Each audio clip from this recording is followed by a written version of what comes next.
I'm going to welcome Greg. Greg, for me, there is a little light. The light is that more than the next year or two, I do see a lot of younger, uh, very bright people that are interested in politics. Not as many as I'd like, but Greg is one of them. When I first met him, he's very bright, very engaging, very concerned and passionate. And he comes from a pretty wealthy area in central New Jersey, the Summit area in his district. Uh, Probably sits in the top 20, 30, 40 counties in the country. Is that right, Greg? Yes.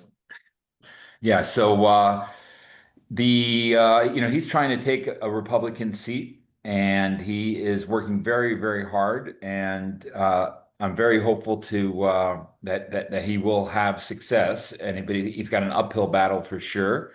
But I'm excited to hear what you have to say, Greg. So, Greg, I know you've been a fourth generation resident there of Summit, New Jersey.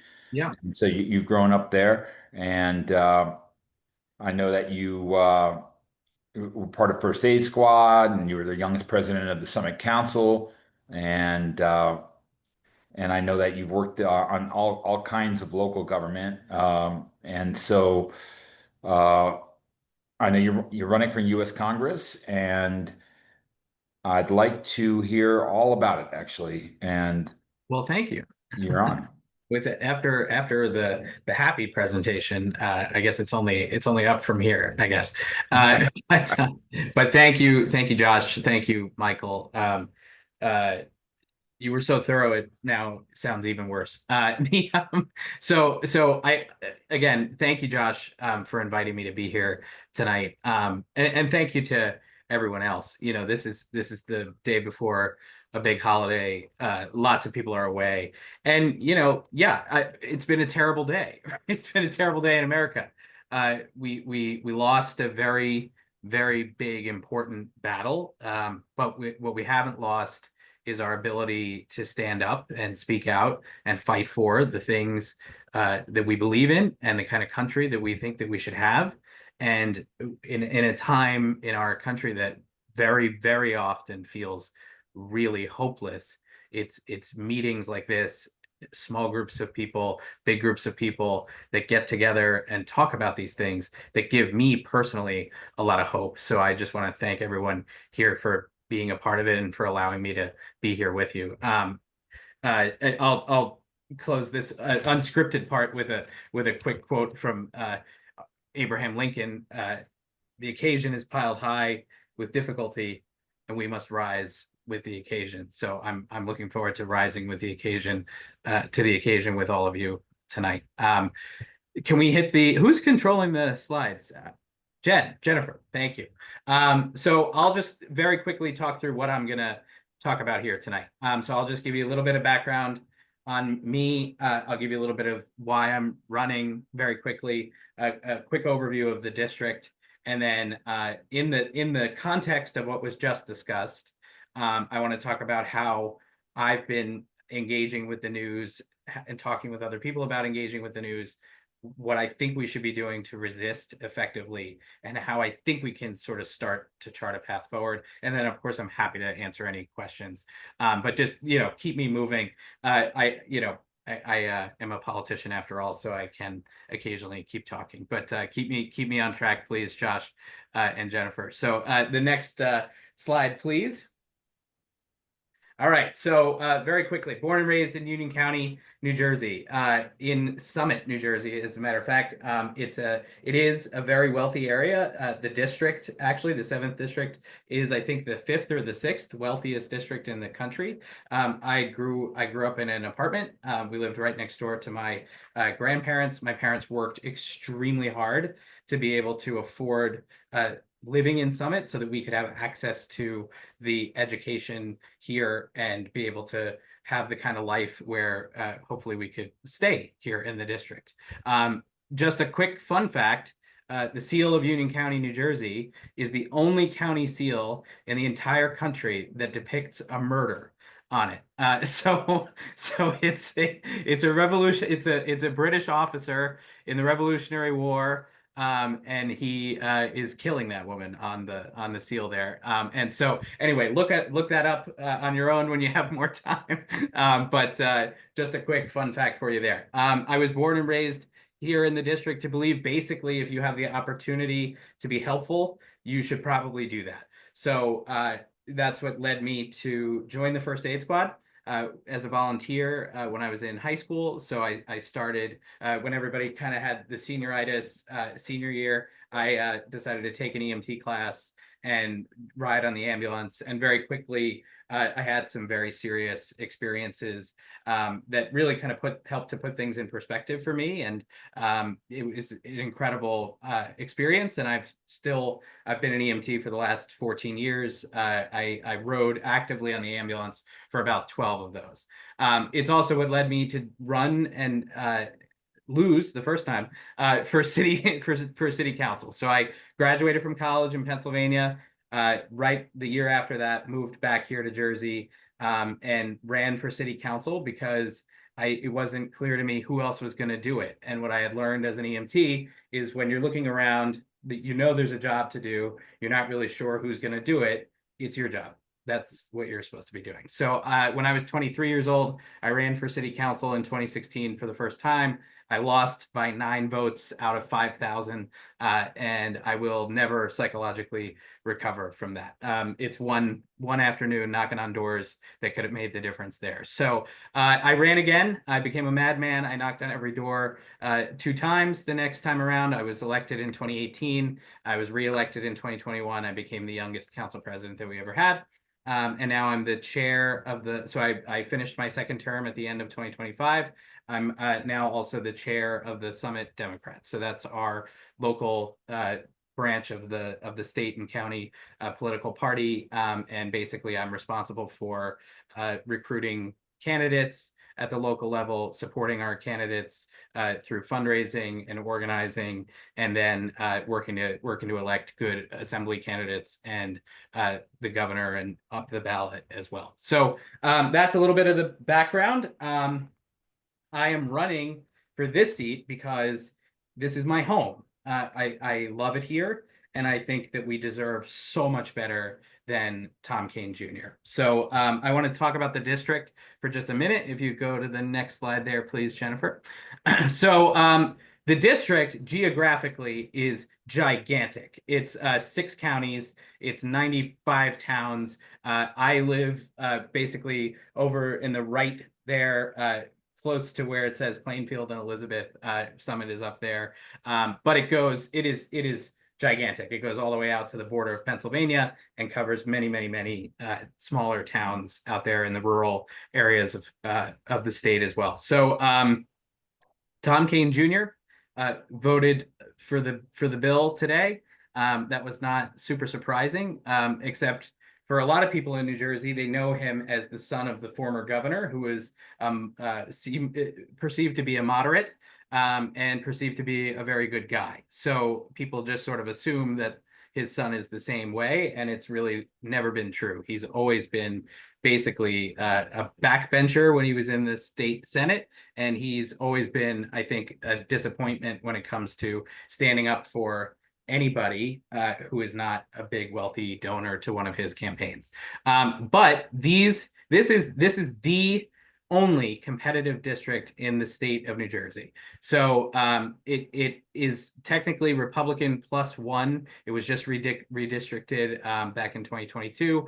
But as you can see, it gets very, very, very close, and it can go either way when it comes to the presidential elections and when it comes to the congressional race. So it was 51.1% for Biden in 2020, it's 51.4% for Trump in 2024. When Tom Kane Jr. won the first time in 2022, he beat Tom Malinowski, who was the incumbent, by only about 8,000 votes.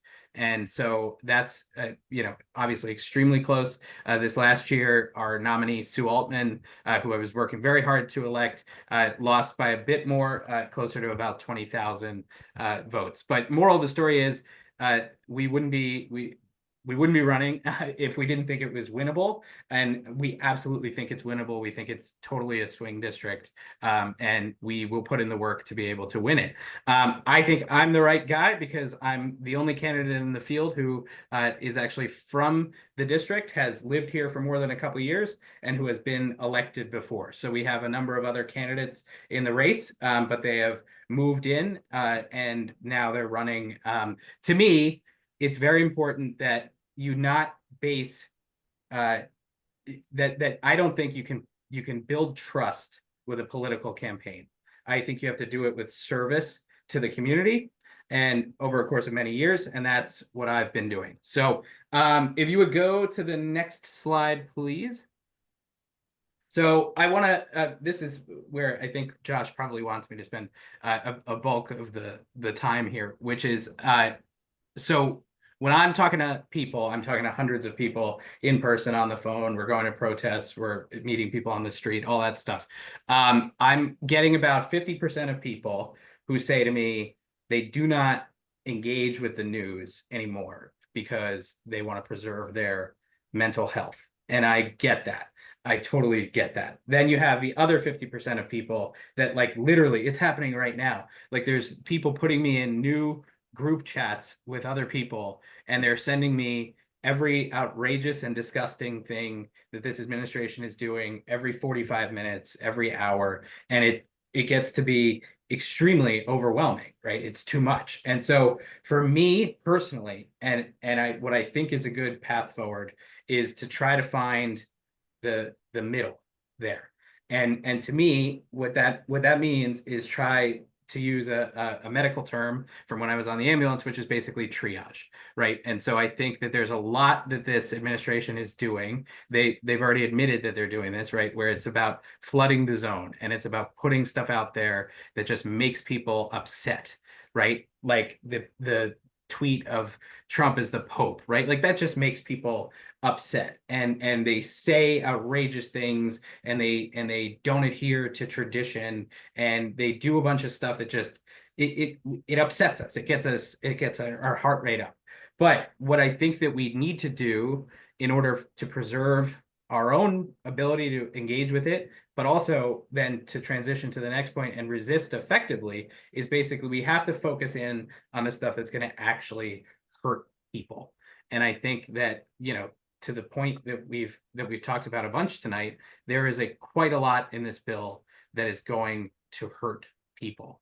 It's Medicaid, it's access to healthcare, right? It's loss of SNAP benefits. People are not going to be able to afford food.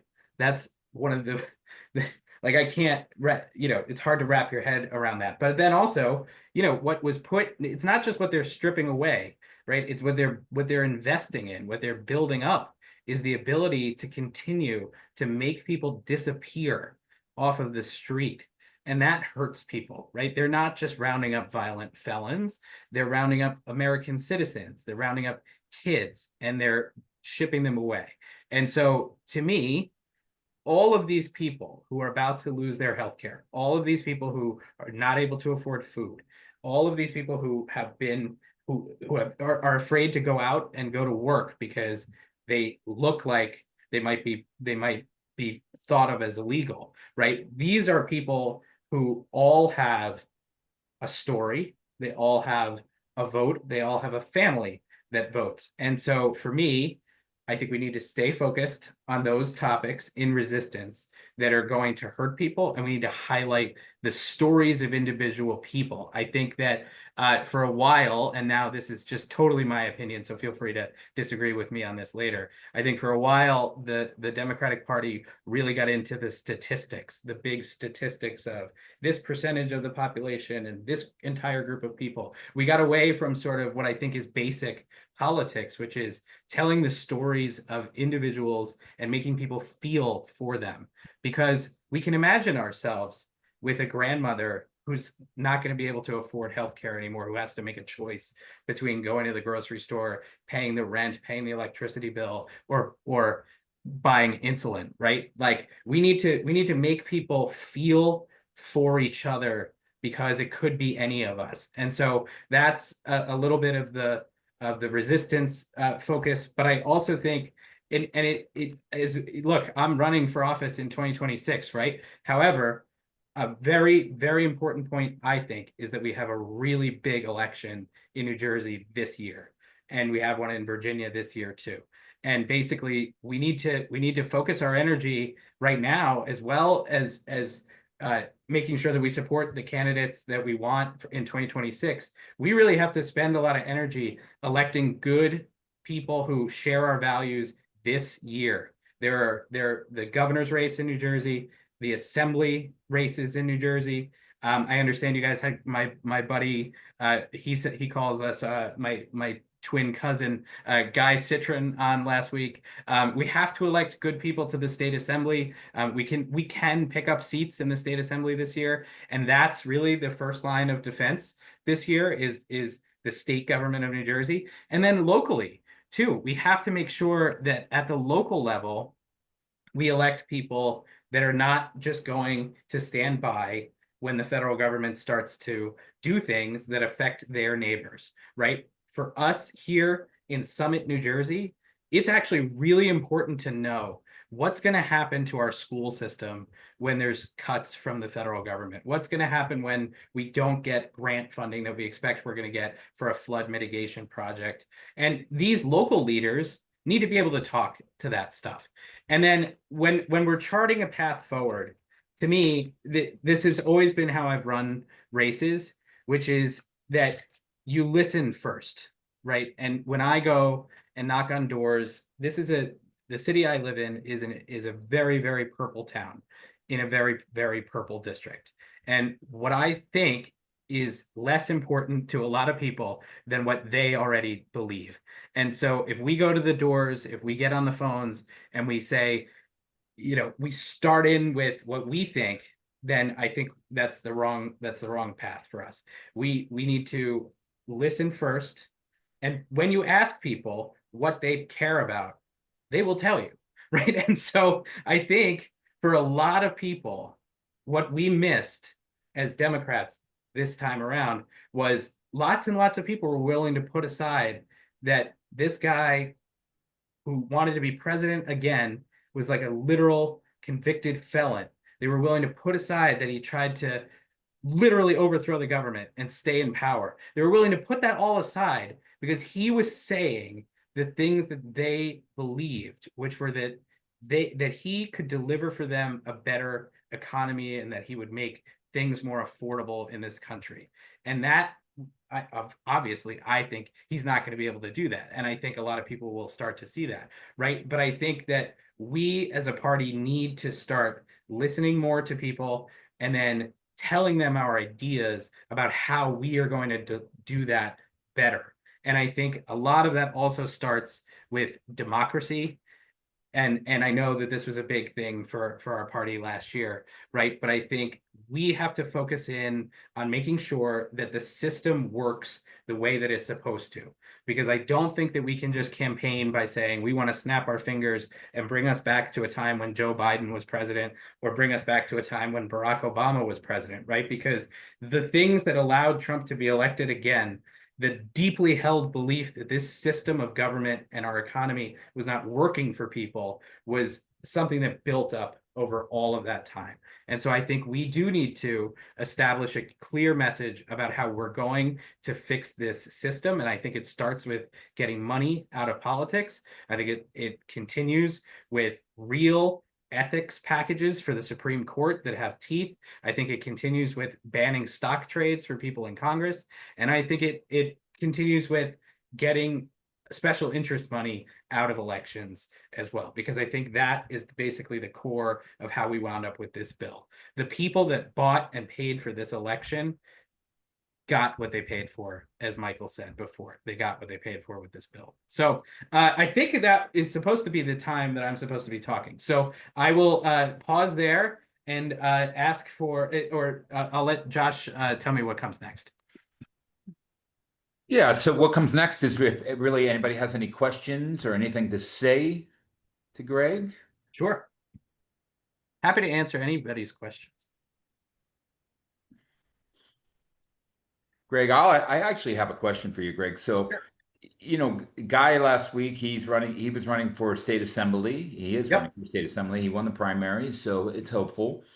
Uh, Guy brought a lot of energy onto the call about the younger generation. And I'm just going to put you in that group. Uh, sure. and so, can you speak for like a minute about the younger generation? Like, do you see your colleagues? Do you have peers that are kind of fighting the fight with you and moving up through politics? And how does that look, or anything about that? Sure, absolutely. So I think I want to approach it, I think, from two ways. First is there to just tell you, when I was elected in 2018, there was about a group of about 8 of us in Union County who were all running for local office in the same year, and we actually had we made this great group chat, and we had a fundraiser, and we supported each other. And I think that was an incredibly inspiring thing for me, to be able to see other people who were like me, who were being told the same things that I was, which was, people often in politics make they say you're inexperienced, but really what they mean is you're just young, and I can't imagine it, right? And but for a lot of people, they didn't understand. I actually had more than 10 years of volunteer experience in the city. I had already been on the planning board, and so for me, having that group of people there that I could talk to, that I could share these experiences with, that I could get advice from, that was incredibly helpful. What I have found also is that young people generally are engaging with the news in a lot of different ways than the older generations of people, and I think that that's mostly obvious to most people. But I forget where I was reading it, but somewhere said, Democrats won the election with people who read the news in the newspaper or get their news from cable TV, right? And that's not what's happening anymore. So people are getting their information from podcasts, from social media, from new media, and they're getting it from not the traditional ways. And so Democrats and people who want to run and connect with that younger group of people need to go to where that group of people is and where they're getting their information. And so that's important, to me also. I don't know if that, No, no, no, that does it. I yeah. appreciate it. So there's a few more questions on the table. I'm Yeah, just going to please. ask everybody to keep it short so I don't run over tonight.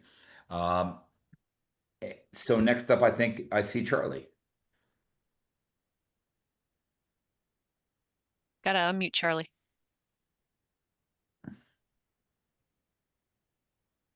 Charlie going once.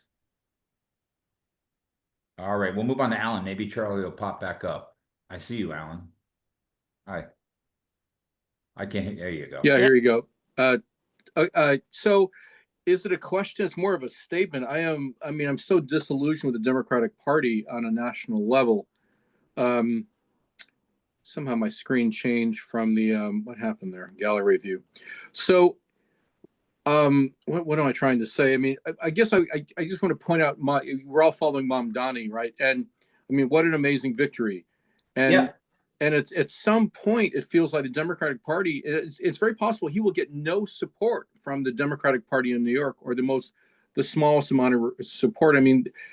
At the higher levels, the Democratic Party almost works against itself, because he is challenging the system on a scale that nobody saw coming. And I just find it's extraordinary. And that is where the inspiration needs to come from.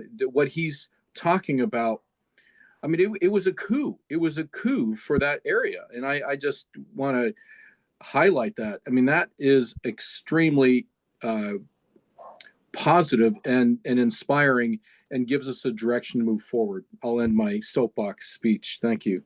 Yeah.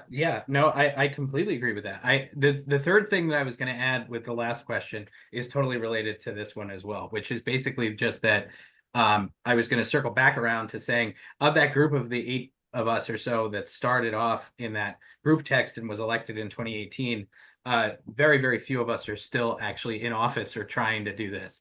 1 or 2 of us are, and the rest sort of stepped back. And for me, that's pretty disappointing because it feels a lot like the system is not designed for people who are not already wealthy and powerful and well connected. It doesn't feel like that the system's designed for us to be able to win any kind of an election. And we have tremendous pressure to be able to come in immediately with a gigantic amount of money. There's tremendous amount of pressure to be able to run full time all day, every day. And there's a tremendous amount of pressure to sort of adhere to a style of campaigning that involves the same group of consultants and the same group of people at the DCCC and the same basic leadership structure that has just lost us so many elections so horribly. And that's very frustrating. And so for me personally, I am working my full-time job still. I do not have a massive Rolodex of people that were willing to say, I'm going to write you the maximum check on the first day. And so, and you know, I do struggle with this concept that we're basically supposed to be held accountable to this group of people that is not actually the voters that we're running to represent. And so for me, that is a friction that exists and is a part of my basically every day. And so that's you know, but to your point about Zoran in New York, to me, I think the messaging for Democrats to be successful outside of New York City, the messaging doesn't have to be exactly the same. The tactics, however, I think are a masterclass. The tactics are go out, talk to people, ask them what they care about, and then tell them your ideas to address those things. And just be online, be where everyone is, and be, you know, be happy, be positive, be upbeat. That's what people are looking for. And I think that's what he was able to deliver there. So anyway, thank you. Thank Because you, I'll Greg. just add this, he knocked on a million doors. I mean, that's how he won. He will knock on a million doors. That's extraordinary. It is. It is. So, gentlemen, hi. Wait. Yeah, just out of respect for everybody's time, there's two more people here. I mean, if you could tell me that you know, I don't want to press people for time because I think we're having a great conversation, but we are going to run out of it. And that's the funny thing about time. There's Stu and there's Charlie. Would one of you And Michael. be terribly disappointed? I mean, we can run this over. Is anybody pressed Put my for hand- time? I'll shorten my I answers. put my hand down. I'll shorten my answers if you want. All right, let's do it. So next up was Charlie. So, thanks, Greg. I just wanted to ask you, what do you think's the best use of us, like grassroots movements? What do you think we should be doing right now? Well, I think, yeah. So first of all, it's coming to this kind of stuff. Keep doing that, right? Secondly, it's call your congressman. If your congressman is voting or member of Congress is voting the way that you want them to, call somebody else's. And that's fine too. I think also unfortunately, it is the case that these kind of campaigns do also cost money. So there's that as well. If you have candidates that you would like to support that way, that's also incredibly helpful. But I think before this is, you know, before we're back to a point where we feel like we're moving in the right direction in this country, I think it's going to take a lot more people to be engaged on the street, to be out in front of our congressman's office, to be out and protesting. And I think that those types of movements need people to power them. And I think being a part of them is really important. So Thank you. Thanks, Greg. All right, so we've got Stu and Mike, right? So yeah, be precise. So Stu, you're up. No, I some of that was covered by Charles's question, but you know, this issue with the Democratic Party, what do you think it might take for the party to be unified going forward? I mean, are we going to wait a generation for that to happen? Are we going to have just Trumpism for the next 2 or 3 cycles? What do you think it's going to take? I'm saying that because there's a lot of conversation about the need for a third party. Yeah. Yeah. So I think a couple of thoughts here. Democrats, because of just sort of the way we are, I think, have a harder time coming together after primaries. We really remember the things that the candidate said that we didn't support. That is unforgivable. You know, we sort of impose a lot more litmus tests. Republicans much more easily just say, okay, this is our guy. Didn't matter if I didn't support him in the primary. It could be a chicken sandwich with an R after their name. They're going to vote for that person, right? So I think for us, we do have to stop thinking about elections like we're getting married to somebody and start thinking about elections more like we're choosing between two different people to sit next to on a plane. And there's clearly going to always be a better choice there, right? Between one or the other. And I think, sure, I think if we're having a much larger discussion, I think then we should talk about the systemic things. It's like the one thing that Democrats and Republicans have always agreed on, which is make it harder for third party and independent candidates to run because they don't know which one is going to hurt more.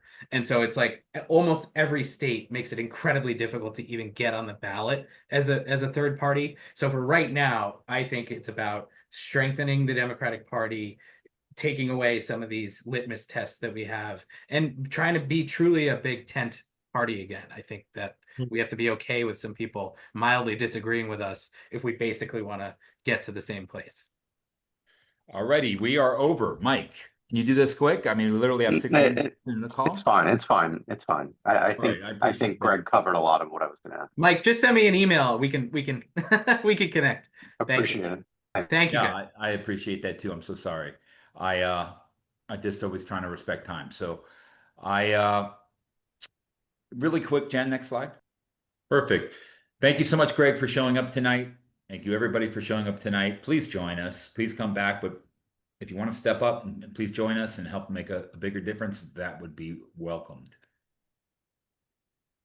Awesome. Thanks so much, Greg. Thank you so much. Have a great night, everybody. We'll circle back around. Thanks, Greg. everybody. Take care. Thank Everybody you. have a good night. Good night, everyone. Good night. Thank you.